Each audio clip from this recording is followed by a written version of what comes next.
السلام علیکم ناظرین. پاکستان کا بینکنگ سیکٹر بڑی تیزی کے ساتھ گروتھ کر رہا ہے اور ماضی میں بھی ہم نے دیکھا کہ وہ سیکٹر ہے جب معیشت کے اندر تنزلی کے آثار بھی ہوتے ہیں تو پھر بھی اس سیکٹر کے اندر گروتھ دیکھی جاتی ہے. لیکن اس سیکٹر کے اندر بڑے اہم پوزیشنز کے اوپر یا بینکوں کے سربراہان کی جو پوزیشن ہے اس کے اوپر کمپٹیشن بھی بہت زیادہ ہوتا ہے اور مارکیٹ سے ہر ادارے کی کوشش ہوتی ہے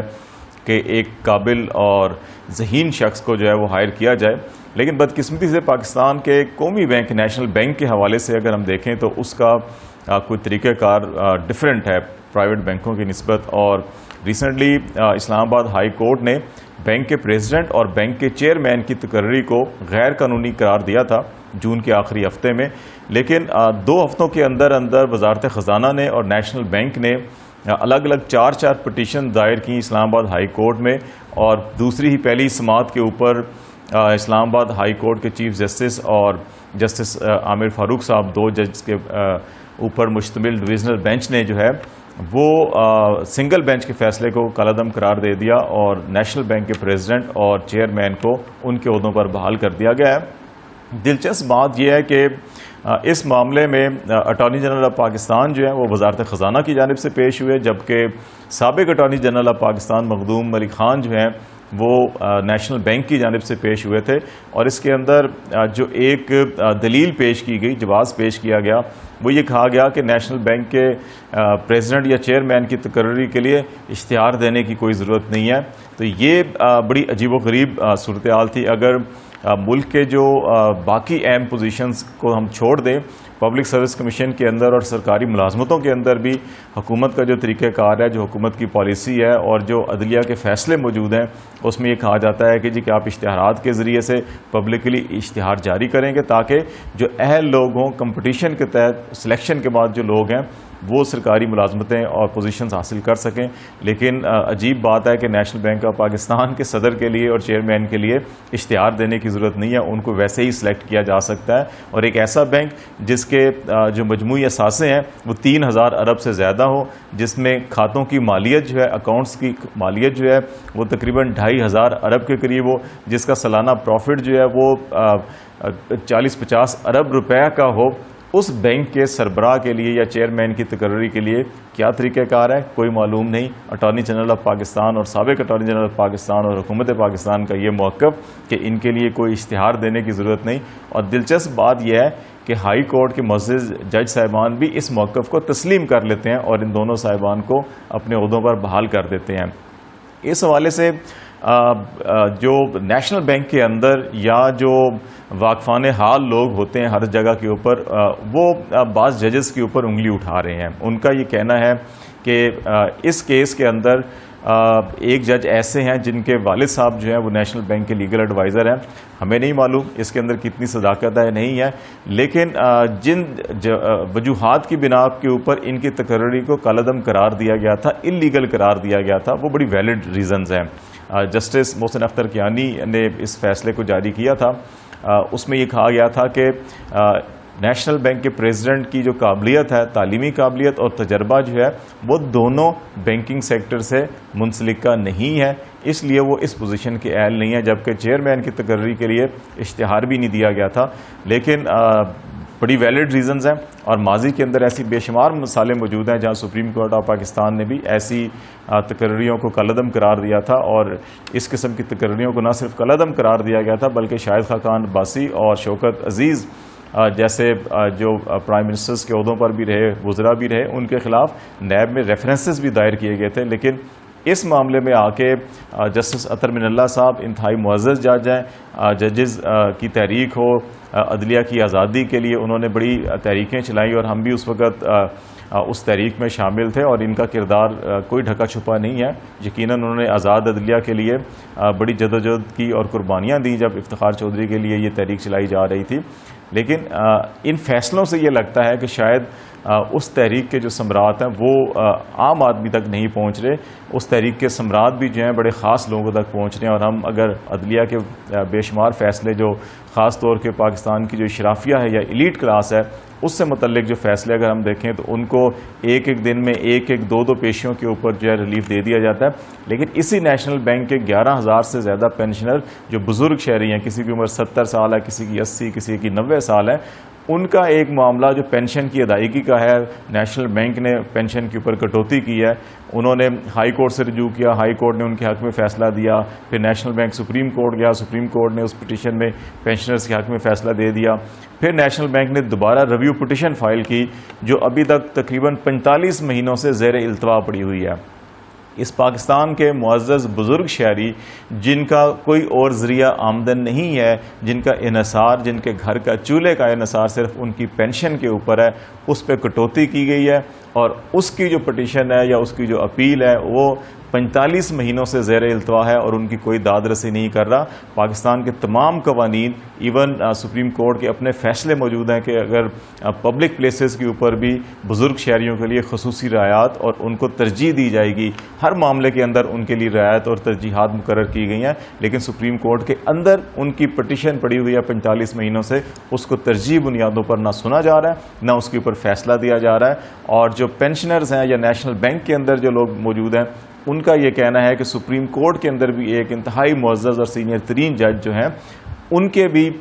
جو مفادات ہیں وہ نیشنل بینک کے ساتھ وابستہ ہیں۔ بعض لوگوں کا خیال ہے کسی جج کے صاحبزادے جو ہیں ان کو بڑی اہم پوزیشن کے اوپر نوکری دی گئی ہے نیشنل بینک میں۔ بعض صاحب کا کہنا ہے جی کہ فلاں جج صاحب جو ہیں وہ ماضی میں خود نیشنل بینک کے لیگل ایڈوائزر رہے ہیں، تو اس لیے یہ جو سوالات ہیں، یہ جو معاملات ہیں، میرا خیال ہے کہ ہماری عدلیہ نے بے شمار جو ہے کہ اچھے فیصلے بھی کیے ہیں،